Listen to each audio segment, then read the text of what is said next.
All right, Shalom, Kahalayim La Yahweh Bahashem, Yahweh Shai, Bahashem Rakakodash. Double honors to the apostles and to the elders of Great Millstone. Much peace, love, and salutations to all the brothers doing this work in truth and sincerity. Shalom. This the brother Batak back again through the Spirit with another lesson. Lord willing, be edifying. The title of this lesson is going to be War with Amalek. Because, as you know, the scriptures clearly tell you that we gonna have more war with Amalek from generation to generation, because the Lord said He gonna put them out of the earth. You know what I'm saying? Their whole existence, their remembrance is gonna be put up out of the earth, because the Lord hates Amalek. This is the book of Exodus, chapter 17. Start at verse 8. It says, it says, then came Amalek and fought with Israel and Raphadim, if I'm saying it wrong, Slaki. Verse 9, it says, and Moses said unto Joshua, choose us out men and go out, fight with Amalek. Tomorrow I will stand on the top of the hill with the rod of God in my hand. So Joshua did as Moses had said to him, and fought with Amalek. And Moses, Aaron, and Hur went up to the top of the hill. And it came to pass, when Moses held his hands up, held up his hands, that Israel prevailed. So as long as Moses had his hands up, the nation of Israel prevailed against Amalek and killed him. It was winning the battle. It says, and when he let his hands down, Amalek prevailed. So that shows you the spirit. That shows you spiritual powers, man. You know what I'm saying? As long as he holds his hands up, Israel gonna win. If you let him down, the damn Amalekites, the so-called small hats, are gonna win. Verse 12, it says, but Moses' hands were heavy, because when you hold your hands up for a long time, your hands start to get your arms.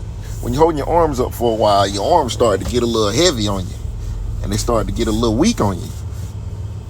It says, and they took a stone and put it under him. So they made Moses sit on a stone, and he sat thereon.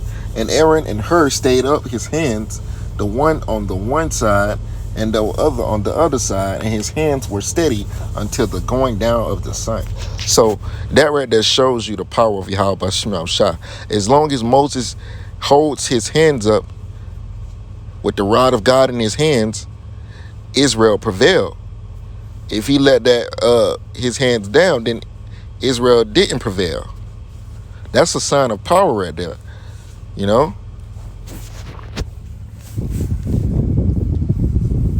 This is verse 13.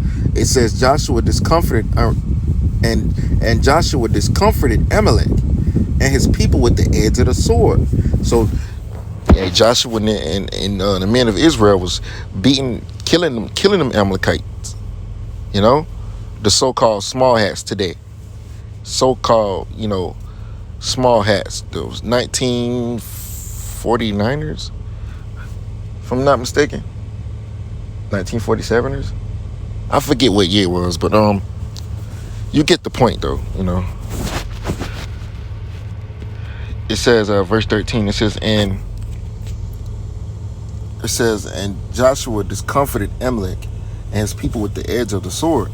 It means they was killing them and destroying them. It says, and Yahweh said unto Moses, write this for a memorial. So let's go look at that word memorial. A memorial. It says a memorable, excellent, remembered, committed to memory. So this is something you should remember, mindful of, be mindful of it. It says or belonging to memory, having to do with memory.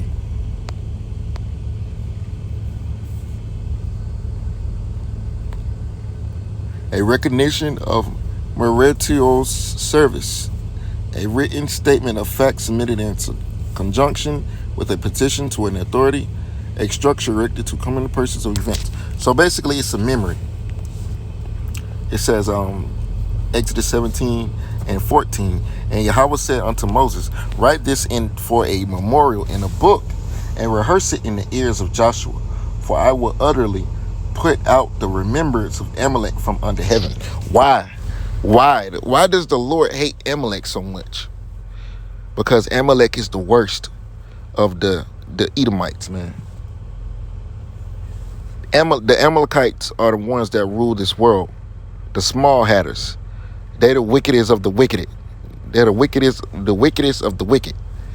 You know, they totally wicked, man. You know, the so-called Cristobal Colon was a so-called Jew. You know, he was a small hatter.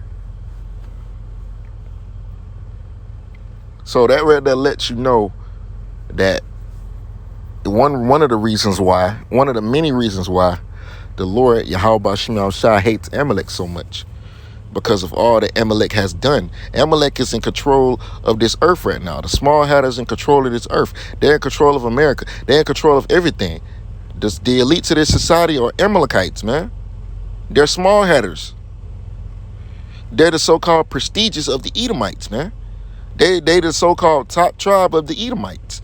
Just like Judah is the head tribe of the nation of Israel, Amalek is the head tribe of the Edomites. And that's why the Lord hates them so much, man. And the Lord said he going to put the remembrance of them out of the earth, along with all the other Edomites. Exodus 17 and 14 again. And Yahweh said unto Moses, write this for a memorial in a book. So we supposed to remember this. We supposed to remember that the Lord going to put them out from under the earth. We supposed to remember that the Lord going to have war with Amalek from generation to generation. It says, and rehearse it in the ears of Joshua, for I will utterly put out the remembrance of Amalek from under heaven. And Moses built an altar and called the name of it Jehovah Nissi, for he said, because Yahweh had sworn that Yahweh will have war with Amalek from generation to generation. Now, let me see if I can find some more scriptures concerning Amalek.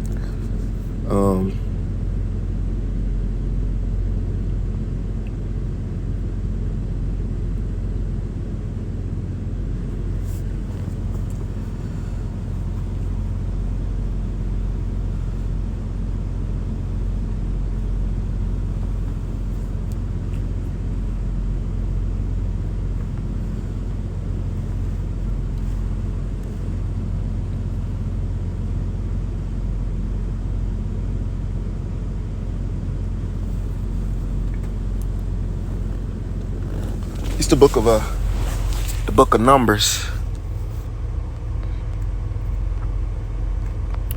Okay, this is the book of Numbers, chapter 24.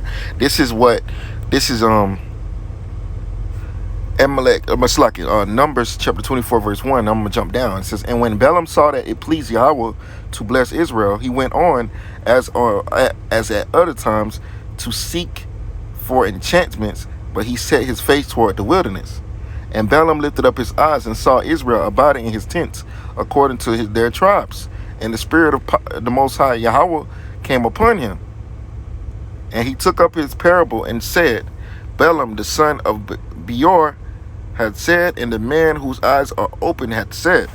So the Lord put the spirit on Balaam to prophesy and bless Israel. Ultimately, the king of Moab, Balak, hired Balaam to curse Israel, but the Lord changed it, put the spirit on him to bless Israel instead of cursing him. And this is the words that he said concerning, and he prophesied, because a lot of this stuff right here written is prophecy.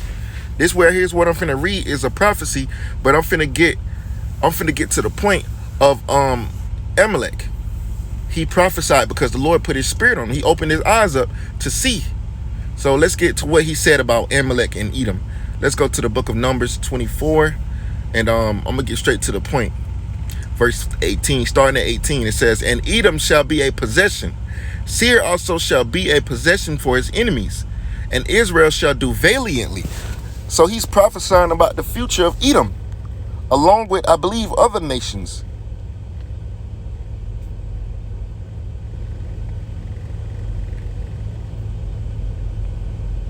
Yep, Moab too. Oh, you know what? Let's go up a little bit. Moab, I'm sure like Numbers 24. Let's go up to let's go to that word valiantly. Let's hold that.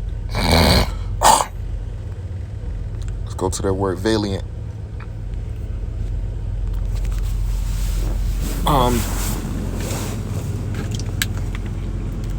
Let's go to the book of Numbers 24. Let's start at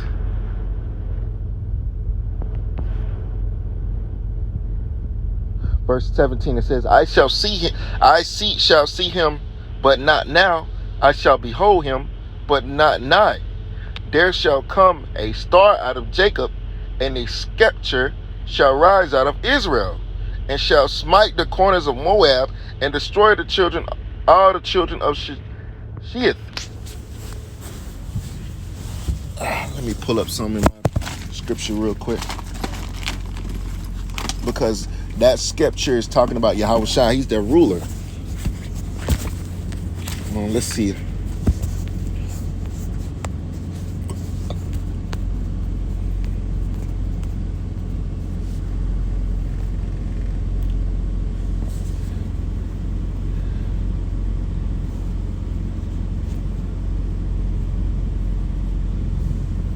Okay, scripture. Scripture. It says the imperial authority symbolized by a scripture. So Yahweh Shai is gonna have authority. Now let's go to I'm about to pull up some in my Bible real quick, because that person that is talking about is Yahweh Shai. Okay, this is Numbers 24, and I believe I was at verse 17. A star out of Jacob. Okay, that word star. That star is talking about Yahweh Shai, because the scripture says in Revelations, I am the bright and the morning star. Let's go get it.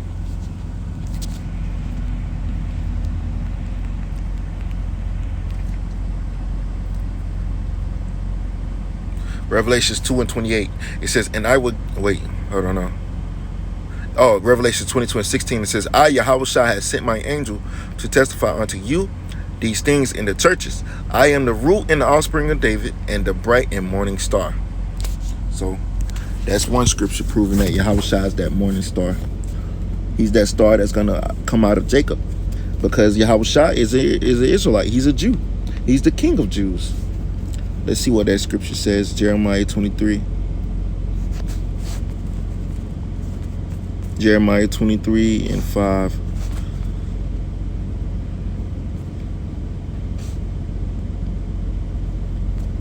Oh, perfect.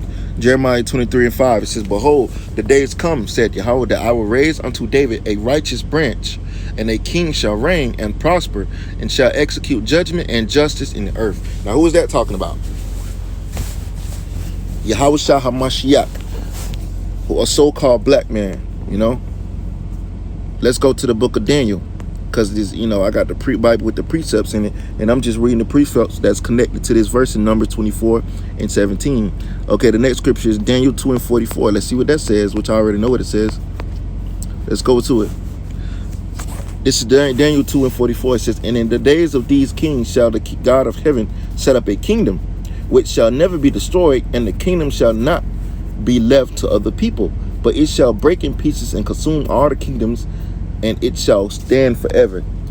That kingdom is going to be spearheaded by Yahweh Shai. Yahweh Shai is coming to set up his kingdom on the earth. Yahweh Shai HaMashiach, a so-called black man. He's that stone that smoked the he's that stone that smoked the image.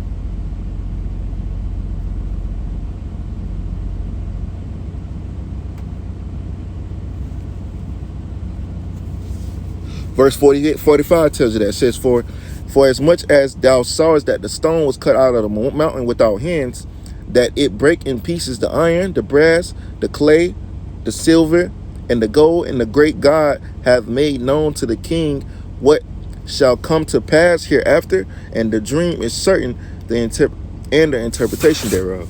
So Daniel was breaking down this dream that Nebuchadnezzar had, and it was showing him the prophecy. It was a prophecy of what was going to come in the future. All of these kingdoms going to rule. His kingdom was going to rule. Then the Medo-Persian Empire, the Greeks, the Romans, and ultimately America was going to rule again. So the Babylonian Empire was going to rule. The Medo-Persian Empire. The Medo-Persian Empire got taken down by the Greeks, spearheaded by Alexander the Great. After the Greeks rose up the Romans, and after the Romans, Romans, after the Romans went down, Israel ruled for a period of 1,000 years in Europe, known as the Holy Roman Empire, or the Byzantine Empire, if I'm not mistaken, the Byzantine Empire, and the Holy Roman Empire, and after that, Rome, the Roman Empire Part 2, which is America, which we're living in today, was set up on the earth. So he let him know how the future was going to be and how Yahushua was going to come and put an end to the second Roman Empire and destroy all the kingdoms. Because ultimately, the Roman Empire is ruling right now. Again, we're in Rome all over again. The scripture says there's nothing new under the sun. So Yahushua is going to come and going to put an end to this new Roman Empire. So let's go back to the book of Numbers. I believe the point has been proven of Yahushua being that star coming out of Jacob. Numbers 24:17. It says, no, it's not 17. Yeah, verse 17 says, I shall see him, but not now. I shall behold him, but not nigh. There shall come a star out of Jacob, and a scepter shall rise out of Israel. And shall smite the corners of Moab and destroy all the children of Shiit. Because when Yahushua comes back in this day and time, he is not coming back a happy man. He's coming back to enact vengeance upon the nations for his people, Israel, and set up his kingdom. Okay, this is the book of Moses. What's my Moses for? Oh, it's like, I'm a little excited. The book of Genesis, chapter 49. I'm going to get straight to the point, verse 10. It says, the scepter shall not depart from Judah, nor a lawgiver from between his feet, until Shiloh come, and unto him shall the gathering of the people be. Now, that Shiloh is talking about the Messiah, Yahushua HaMashiach, because a scepter is a symbol of authority.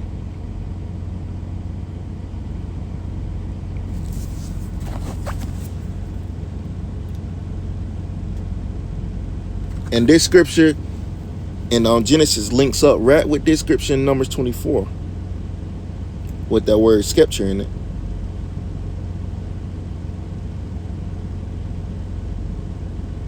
So let's continue on. Numbers 24 and 18. It says, and Edom shall be a possession.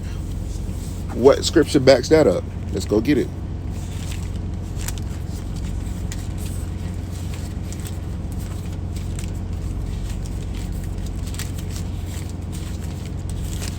Couple of scriptures come to mind, but I'm gonna get this one right here. Psalms 2 and 8. It says, ask of me, and I shall give thee the heathen for thine inheritance, and the uttermost parts of the earth for thy possession. Thou shalt break them with a rod of iron, thou shalt dash them in pieces like a potter's vessel. So we're gonna possess you Edomites and your lands, man. The scriptures tell you that in the book of Obadiah, we're gonna possess your lands. And the scripture tells you right here, we're going to possess the uttermost parts of the earth. Because once you Edomites are destroyed, man, we're going to take over your lands.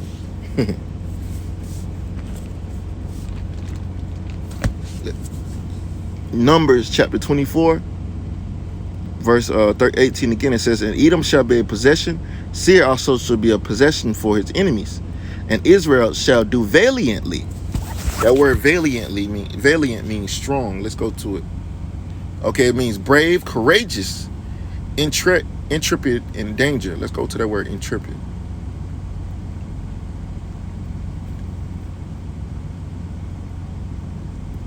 Intrepid, in danger. Okay, the word means unmoved by danger, undaunted. So we're not gonna be scared. You want to know why? Because the Lord going to put the spirit on us, man. We're going to have that spiritual powers from Yahweh Shah to make us do things that may seem impossible. Unshaken, undaunted, not alarmed.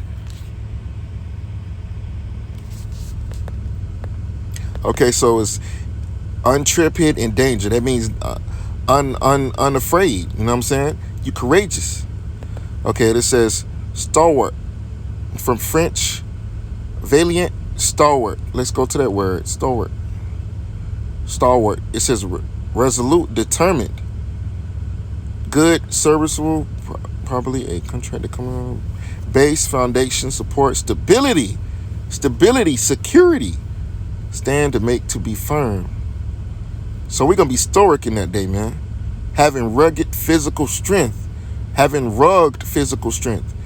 in and inured to fatigue or hardships. Inured. It says dependable, used especially of a person who is loyal to their alliance, especially in the times of revolt. So the elect of Yahweh Shem Shah are going to be stoic in that day, man.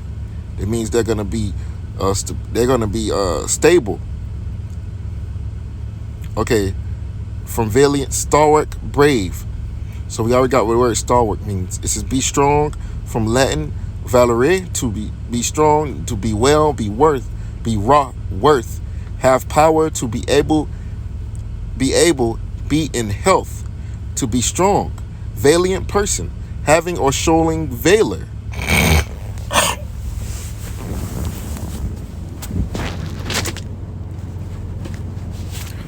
The scriptures speak about men of valor.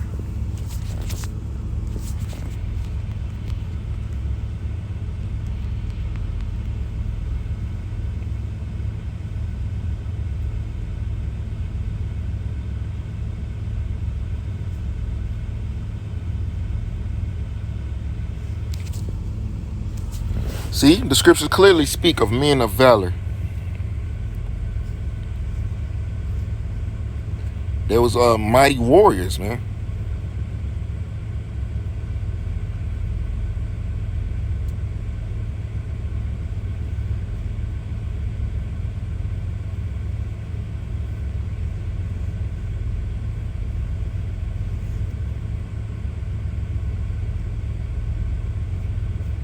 Men that were very brave, that were courageous, that were strong, ready to fight for Yahweh Shem Shah, and it's going to happen again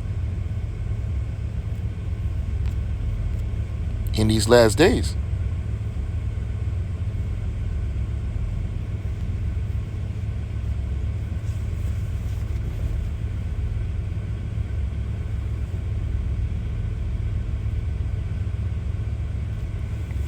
So you get the point about men of valor. Okay, let's go to that word valor.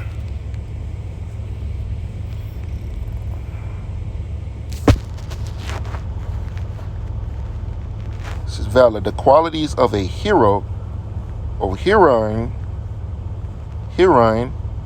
exceptional or heroic courage when facing danger, especially in battle.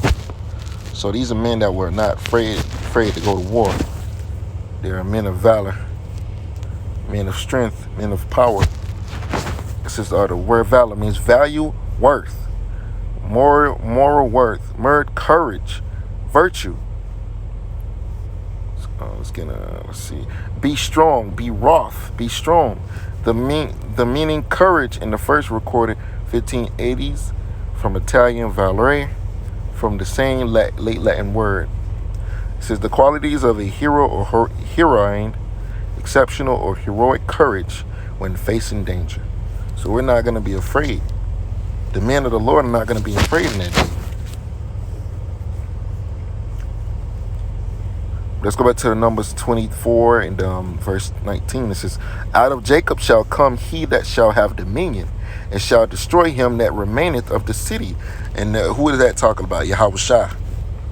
Yahweh Shah is going to have dominion. It tells you that in Daniel chapter 2, verse 44. And also tells you that in Daniel chapter 7, verses 8, 13, and 14. Verse 20 says, and when he looked on Amalek, he took up this parable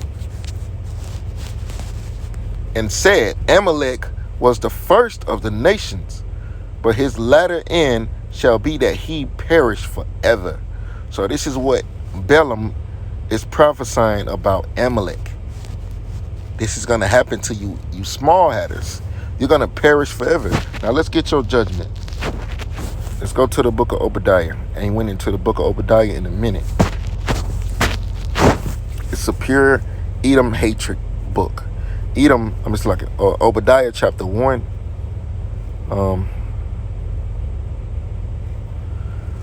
Obadiah 1, verse 18. It says, and the house of Jacob shall be a fire, and the house of Joseph a flame. Because guess what? The northern and the southern kingdoms is coming back together to form one nation. It ain't going to be no northern and southern kingdom anymore. We're all going to be of the same, you know what I'm saying? It ain't going to be no split no more, you know? It says, and the house of Jacob shall be a fire, and the house of Joseph a flame, and the house of Esau for stubble. And they shall kindle in them. That means they're going to put fire on your ass and devour them. Now, because that fire is going to devour you, Edomites. And there shall not be any remaining of the house of Edom, Esau, for Yahweh has spoken it. So the Lord is going to put an end to all Edomites, from the least of them to the greatest. It's not going to be a baby left. It's not going to be in a sperm cell left for you Edomites, man. You're going to be put up from under heaven, man. And this is the Lord fulfilling his promise that he made of putting Amalek out of the heavens. Putting Amalek from under the heavens, man. This is Obadiah 1 and 19. It says, and they of the south shall possess the mount of Esau, and they of the plain, the Philistine, and they shall possess the fields of Ephraim, and the fields of Samaria, and Benjamin shall possess Gilead. So, Esau, get ready for slavery, man. You so-called white people, prepare, because your demise is headed towards you, man. There's nothing you could do about it. You can't run, you can't hide. Wherever you try to run, we're going to find you, and we're going to shackle you up and haul you off into slavery against your will. Amos chapter 1, verse 11. Thus said the Lord Yahweh, for 3 transgressions of Edom, and for 4 I will not turn away the punishment thereof, because he did pursue his brother with the sword, and did cast off all pity, and his anger did tear perpetually. That means continually. He kept it, and he kept his wrath forever. But I will set fire upon Teman, which shall devour all the palaces of Bozrah. So that fire is thermonuclear fire. And then on top of that, fire from the so-called UFOs that Yahushua is going to be bringing on his return back to America, to this world that had him crucified and put him to death.